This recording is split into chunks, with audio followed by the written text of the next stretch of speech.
샬롬. 성도 여러분, 지난밤에도 안녕히 주무셨습니까? 주님의 이름으로 문안드립니다. TKPC 새벽 묵상에 오신 것을 환영합니다. 오늘은 9월 19일 금요일입니다. 내일 토요일은 우리 청년부에서 하나님 나라 프로젝트 일환으로 친구들을 교회에 초청하여 요즘 유행인 K푸드 음식을 대접하는 잔치를 진행합니다. 이를 위해서 많은 격려와 응원 그리고 기도를 부탁드립니다. 그럼 오늘 통독할 말씀 함께 살펴보도록 하겠습니다. 오늘 통독하실 범위는 다니엘 4장부터 6장까지 말씀인데요. 먼저 다니엘 4장은 느부갓네살의 교만과 회개에 관한 내용을 기록하고 있습니다. 앞서 2장과 3장에서 하나님의 능력을 여러 번 경험한 느부갓네살 왕이 이번에는 자신이 이룬 업적과 권세 때문에 교만에 빠지게 됩니다. 그래서 느부갓네살 왕은 두 번째 꿈을 꾸게 되는데, 그것은 거대한 나무가 땅끝까지 뻗어 새들과 짐승들이 그 아래에 깃들여져 있었고, 하늘에서 내려온 천사가 뿌리와 줄기는 땅에 남겨둔 채 베어버리는 그런 꿈이었습니다. 그리고 그 꿈을 이번에도 다니엘이 해석해 주었는데요. 꿈에서 큰 나무는 느부갓네살 왕을 가리키며 교만 때문에 하나님께서 그를 낮추시고 짐승처럼 풀을 먹으며 7년 동안 광야 생활을 하게 될 것이라는 경고였습니다. 다음으로 다니엘 5장은 벨사살 왕이 베푼 잔치에서 일어난 사건을 그리고 있는데요. 느부갓네살 왕이 죽은 후 벨사살이 왕이 됩니다.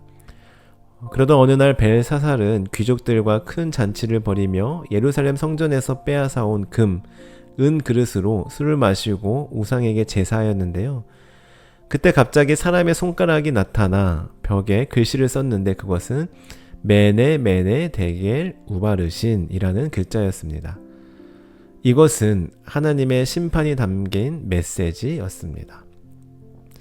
마지막으로 다니엘 6장은 유명한 다니엘과 사자굴에 관한 사건을 담고 있는데요. 6장의 내용은 잠시 후에 자세히 설명드리도록 하겠습니다. 이렇게 해서 오늘 통독할 범위에 해당하는 내용 간략하게 살펴보았고, 이제 이 가운데 오늘 함께 묵상할 말씀 나누도록 하겠습니다. 오늘 함께 묵상할 말씀은 다니엘서 6장 7절부터 10절까지의 말씀입니다. 제가 읽어드리겠습니다. 나라의 모든 총리와 지사와 총독과 법관과 관원이 의논하고 왕에게 한 법률을 세우며 한 금령을 정하실 것을 구하나이다. 왕이여, 그것은 곧 이제부터 30일 동안에 누구든지 왕 외의 어떤 신에게나 사람에게 무엇을 구하면 사자굴에 던져 넣기로 한 것이니이다. 그런즉 왕이여, 원하건대 금령을 세우시고 그 조서에 왕의 도장을 찍어 메대와 바사에 고치지 아니하는 규례를 따라 그것을 다시 고치지 못하게 하옵소서 하매, 이에 다리오 왕이 조서에 왕의 도장을 찍어 금령을 내니라. 다니엘이 이 조서에 왕의 도장이 찍힌 것을 알고도 자기 집에 돌아가서는 윗방에 올라가 예루살렘으로 향한 창문을 열고 전에 하던 대로 하루 3번씩 무릎을 꿇고 기도하며 그의 하나님께 감사하였더라. 아멘. 이 말씀은 앞서 말씀드린 대로 그 유명한 다니엘이 사자굴에 던져진 사건을 그리고 있는데요. 배경과 스토리를 자세히 설명드리면, 바벨론이 멸망하고 메대, 바사 제국이 세워졌는데, 바사 왕인 다리오가 나라를 다스릴 때 다니엘을 총리 중 하나로 세웠습니다. 이때 다니엘은 이미 약 80세 정도의 노년에 접어든 때였는데요. 그럼에도 불구하고 다니엘은 굉장히 탁월하고 뛰어난 사람이었습니다. 3절에 보시면 그는 마음이 민첩하다라고 평가되어 있는데, 이것은 탁월하다, 뛰어나다, 특출나다라는 뜻으로 그는 태도, 마음, 능력이 뛰어난 인물이었습니다. 뿐만 아니라 그는 4절에 보시면 아무 허물을 찾지 못할 정도로 워낙 정직하고 청렴까지 한 사람이었습니다. 그래서 다른 사람들은 그를 시기하고 질투하였는데요. 아무리 털으려 해도 먼지가 하나 안 나오자 결국 관리들은 신앙적인 부분에서 억지를 부려 말도 안 되는 법을 만들게 됩니다. 그것은 바로 앞으로 30일 동안 왕 외에 다른 신이나 사람에게 기도하면 사자굴에 던져진다는 내용으로 다니엘을 저격하여 다니엘을 위한 억지법을 만든 것이죠. 참 어처구니가 없는 이상한 법이지 않습니까? 그러나 결국 그 법은 공포되었습니다. 그런데 그 법이 공포되었음에도 불구하고 다니엘은 전혀 상관하지 않고 요동 없이 평소처럼 예루살렘을 향해 하루 3번 기도하며 감사하는 습관을 바꾸지 않았습니다. 10절을 보시면 다니엘이 이 조서에 왕의 도장이 찍힌 것을 알고도 라고 기록하고 있는 것처럼 그는 평소처럼 자신이 기도하면 끌려간다는 것을 안 된다는 것을 알면서도 두려워하지 않고 평소처럼 하나님께 기도하고 감사하였던 것이죠. 예전에 제가 전도사 시절에 주일학교를 섬길 때 아이들에게 이 본문을 가지고 말씀을 전한 적이 있습니다. 이 말씀을 전하면서 우리도 다니엘처럼 어떠한 상황과 환경 가운데서도 평소처럼 하나님께 기도하고 감사하자 하고 전하였는데요. 그때 한 아이가 손들고 했던 말이 아직도 기억에 납니다. 전도사님, 저는 평소에도 기도 안 하는데요. 그 말을 듣는 순간 웃고 잘 넘어갔지만 잘 생각해보면 저도 평소에 하루에 3번 매일 기도하지는 않았던 것 같습니다. 사실 지금도 그렇고요. 아니 때로는 너무 바쁘다는 핑계로 하루에 30분도 기도하지 못하고 넘어간 적이 자주 있는 것 같은데요. 그래서 오늘 말씀을 묵상하면서 다니엘처럼 왕의 도장이 찍힌 것을 알고도 3번 기도하는 것은 둘째 치고 일단 기도하는 습관을 먼저 만들어야겠다 하는 생각을 했었던 기억이 납니다. 여러분은 어떠신지요? 여러분은 다니엘처럼 신앙의 습관이 있으십니까? 아무리 바쁘거나 아무리 위급해도 절대로 빠뜨리지 않고 지키는 그런 신앙의 습관이 있으신지요? 어떤 분은 매일 하루도 빠지지 않고 가정 예배를 드리신다는 분도 있더라고요. 또 어떤 분은 하루도 빠지지 않고 밀리지 않고 이 새벽 묵상을 잘 따라오고 있다고 합니다. 이처럼 우리 안에 나만의 신앙의 습관을 가지는 것은 매우 중요합니다. 요즘 건강을 관리하고 생각하는 현대인들에게 러닝크루, 그룹을 지어 달리는 것이 유행이라고 하더라고요. 그런데 우리가 건강관리도 중요하지만 건강관리만 체크하는 것이 아니라 우리의 영적 관리도 민감하게 체크하고 영적 건강을 위해 좋은 습관을 들여야 하지 않을까 하는 생각을 오늘 다니엘을 보면서 문득 하게 되었습니다. 사랑하는 성도 여러분, 오늘 말씀의 다니엘처럼 우리 안에 건강한 좋은 신앙의 습관이 있었으면 좋겠습니다. 상황과 환경에 따라 바뀌고 포기하고 넘어가는 한두 번 하는 거 말고요. 말 그대로 습관, 상황과 환경에 내 기분에 바쁨에 전혀 영향받지 않는 영적인 습관이 우리 안에 자리 잡기를 간절히 소망합니다. 우리 계속해서 말씀을 보실 때 이처럼 왕의 도장이 찍힌 것을 알고도 다시 말해 평소처럼 내가 기도하면 난 죽는다 라는 것을 알면서도 다니엘은 기도하였고 그것을 발견한 관리들, 그를 시기하고 모함한 관리들은 다니엘을 잡아 왕에게 고발하였는데요. 그 이야기를 들은 다리오 왕은 매우 당황하였습니다. 왜냐하면 다니엘은 너무나도 똑똑하고 일도 잘하고 자기의 마음에 쏙 들었던 사람이기 때문입니다. 그러나 또 한편으로 법은 어길 수 없는 상황이었습니다. 그래서 결국 안타까운 마음으로 그는 법대로 다니엘을 사자굴에 넣기로 합니다. 그리고 다니엘에게 이렇게 말합니다. 다니엘아, 네가 섬기는 하나님이 너를 구원하실 것이다 라고 말이죠. 그렇게 다니엘을 사자굴에 넣은 후 다리오 왕은 다니엘이 걱정되어 밤을 설치게 되었습니다. 그래서 아침 해가 뜨자마자 곧바로 서둘러서 사자굴로 달려갔는데요. 놀랍게도 사자굴에서 다니엘의 목소리가 들렸고 아무런 상처가 없이 멀쩡한 다니엘을 발견하였습니다. 다리오 왕은 너무 기뻤고 다니엘을 사자굴에서 건져 올렸습니다.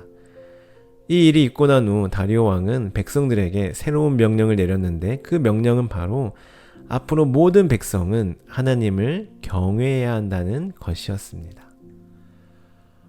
여러분, 이 사건을 통해 여러분은 어떤 생각이 드시는지요?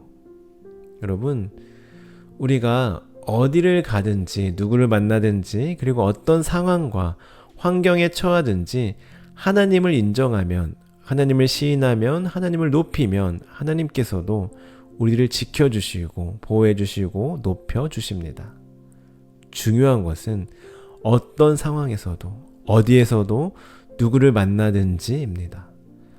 내가 주일에만 교회에서만 예배하고 교회에서만 하나님을 인정하고 믿는 사람이 아니라 또한 교회에 다니는 사람들 앞에서만 하나님을 인정하고 나누는 것이 아니라 회사에서도 직장에서도 학교에서도 가정에서도 어디를 가든지 하나님을 인정하고 하나님을 신뢰할 때 하나님께서도 그 모습, 그 장면, 그 고백 일일이 다 기억하시고 우리를 높여주신다는 것입니다.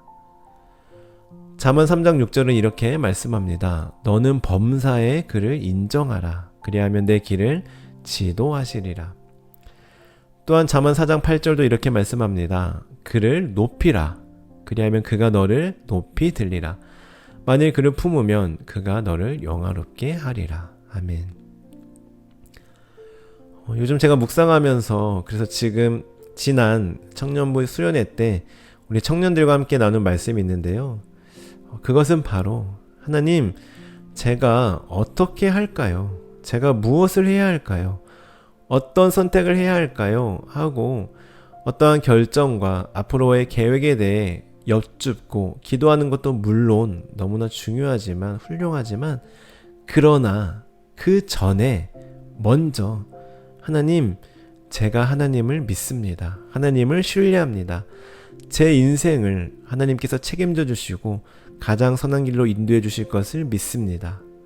그래서 오늘도 저를 어떻게 어디로 인도하실지 모르겠으나 하나님을 위해서라면 어떤 길이라도 가겠습니다. 어떤 일이라도 하겠습니다. 환경이 어떻든지 간에 주님을 따르겠습니다. 제 인생을 통해 하실 일이 무엇이든지 저는 순종하겠습니다. 하고 믿음의 고백을 먼저 올려드리자는 나눔이었습니다. 그래서 아침에 눈 뜨자마자 오늘 뭐 하지? 오늘도 또 동일한 그런 하루가 시작되겠네? 하는 것이 아니라 하나님, 오늘도 하나님께서 함께 하심을 믿습니다. 오늘도 주님을 위해 살겠습니다. 오늘도 주님 위해서라면 뭐든지 하겠습니다. 믿음으로 선포하고 시작하자고 권면하였는데요. 여러분, 오늘 말씀에 보면 다니엘도 하나님을 믿고 신뢰하였습니다. 하나님을 향한 믿음과 신뢰가 있었기에 그는 평소처럼 예루살렘을 향하여 하루 3번 하나님께 무릎을 꿇고 기도했던 것입니다. 그가 법을 가볍게 여겼기 때문이 아닙니다. 앞서 설명드린 대로 그는 털어서 먼지 하나 안 나올 정도로 정직하고 청렴한 사람이었습니다. 그럼에도 불구하고 하나님께 기도했던 것은 그의 삶에서 최우선은 오직 하나님이셨기 때문에 그는 어떤 상황 속에서도 하나님을 인정하는 삶을 선택한 것입니다. 그래서 그는 결국 사자굴에 던져질 때에도 두려워하지 않았습니다. 당당했습니다. 21절과 22절에 보시면 왕은 오히려 그가 죽은 줄 알고 슬피 울며 다니엘의 이름을 부르짖었는데 다니엘은 어떻게 하였습니까? 왕은 만수무강하옵소서, 나의 하나님이 이미 그의 천사를 보내어 사자들의 입을 막았습니다 하고 아무렇지 않게 당차게 고백하였습니다. 사랑하는 성도 여러분, 오늘 우리의 인생도 마찬가지입니다. 내가 하나님을 인정하고 신뢰하면 하나님은 반드시 우리의 삶을 붙들고 세우십니다. 때로는 낮아진 자리에서, 때로는 사자굴 같은 위기 속에서 하나님은 우리를 보호하시고 높여주십니다. 그러니 범사에 하나님을 인정하는 우리 모두가 되었으면 좋겠습니다. 작은 일, 큰 일 가리지 않고 하나님을 주인으로 모시며 주어진 길을 걸어갔으면 좋겠습니다. 그러다 행여나 어려움을 만난다 하더라도 그때에도 하나님을 신뢰하시길 바랍니다. 사자굴 같은 위기 앞에서도 흔들리지 않고 하나님을 믿고 의지하시기 바랍니다. 그러면 하나님께서 우리를 보호해 주실 것입니다. 간절히 바라기는 다니엘처럼 하나님을 인정하고 높이는 우리 모두가 되기를 소원합니다. 기도하시겠습니다.